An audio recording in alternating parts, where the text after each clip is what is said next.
तथागत भगवान बुद्ध ने भिक्षु तथा ब्राह्मण के बारे में क्या बताया? क्या भिक्षु और ब्राह्मण में कोई अंतर नहीं? क्या दोनों एक ही हैं? इस प्रश्न का भी उत्तर नकारात्मक ही है। इस विषय की चर्चा एक स्थल पर नहीं मिलेगी।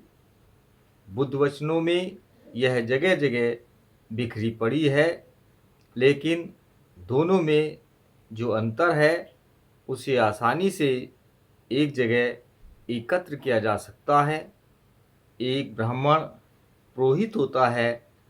उसका मुख्य कार्य किसी के जन्म, विवाह, मरणादि के अवसर पर संस्कार कराना है। यह संस्कार आवश्यक हो जाते हैं क्योंकि कहीं कहीं माना जाता है कि आत्मा मूलतः पाप में लिप्त है और उसे निर्मल कर निष्पाप बनाना है। और क्योंकि आत्मा तथा परमात्मा का अस्तित्व भी स्वीकार किया जाता है, इन सब संस्कारों के कराने के लिए पुरोहित होना ही चाहिए।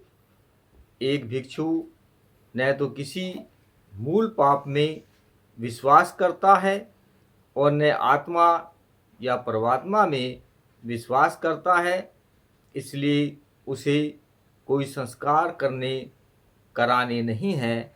इसलिए भिक्षु पुरोहित नहीं होता। ब्राह्मण पैदा होता है, भिक्षु बनता है। ब्राह्मण की जाति होती है, भिक्षु की कोई जाति नहीं होती। एक बार ब्राह्मण के घर में पैदा हो गया, जन्म भर के लिए ब्राह्मण, कोई पाप, कोई जुर्म ऐसा नहीं जो एक ब्राह्मण को अब्राह्मण बना सके। लेकिन एक बार भिक्षु बन जाने पर यह आवश्यक नहीं होता कि एक भिक्षु जन्म भर के लिए भिक्षु ही बना रहे। एक भिक्षु भिक्षु बनता है, किंतु यदि वह कभी ऐसी कोई बात कर बैठे कि जो उसे भिक्षु बने रहने देने के अयोग्य बना दे, तो वह भिक्षु नहीं रह सकता। ब्राह्मण बनने के लिए किसी भी प्रकार का मानसिक या नैतिक शिक्षण अनिवार्य नहीं। ब्राह्मण से जिस बात की आशा, केवल आशा की जाती है, वह है उसके अपने धार्मिक शास्त्र ज्ञान की। भिक्षु की बात इसके सर्वथा प्रतिकूल है। मानसिक तथा नैतिक शिक्षण उसका जीवन प्राण है। एक ब्राह्मण जितनी चाहे उतनी संपत्ति प्राप्त कर सकता है, एक भिक्षु नहीं कर सकता। यह कोई छोटा फर्क नहीं है। आदमी की मानसिक और नैतिक स्वतंत्रता पर विचार के क्षेत्र में भी और कार्य के क्षेत्र में भी संपत्ति कड़े से कड़े प्रतिबंध का काम करती है। इससे दो प्रवृत्तियों में संघर्ष पैदा होता है। इसलिए ब्राह्मण हमेशा परिवर्तन का विरोधी रहा है, क्योंकि उसके लिए परिवर्तन का अर्थ है शक्ति की हानि, धन की हानि। संपत्ति विहीन भिक्षु मानसिक और नैतिक तौर पर स्वतंत्र होता है।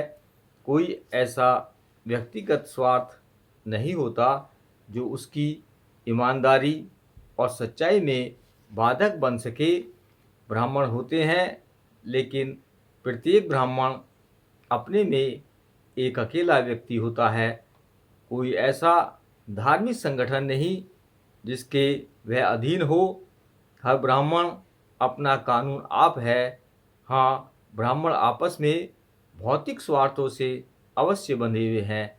दूसरी ओर एक भिक्षु हमेशा संघ का सदस्य होता है।